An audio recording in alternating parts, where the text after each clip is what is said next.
Aktibong nakiisa ang revitalized Police sa Barangay Team ng Regional Mobile Force Battalion 5 sa sinagawang repainting activity ng hanging bridge sa Barangay Palanas, Ginubatan, Albay. Ang RPSB team ng RMFE 5 katuwang ang mga opisyal ng barangay at mga residente kung saan sama-samang pininturahan ang tulay na nag-uugday sa Purok 5, 6 at 7. Layunin ng aktibidad na mapaganda ang struktura, maprotektan ito laban sa kalawang at higit na mapalakas ang diwa ng bayanihan sa komunidad. Nagpahayag ng taus-pusong pasasalamat ang mga residente ng naturang lugar sa mga tumulong para mas maging maaliwalas at maayos ang kanilang dinadaanan.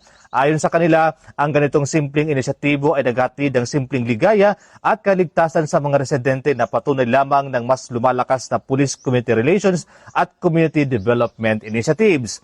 Ang Pro 5 sa pamumuno ni Police Brigadier General Erosito N. Miranda, Regional Director ay patuloy na maghatid ng serbisyong nakikita at nararamdaman kung saan ang presensya ng pulisya ay hindi lamang nakatuon sa seguridad, kundi pati na rin sa pagtulong sa pagpapaunlad ng komunidad.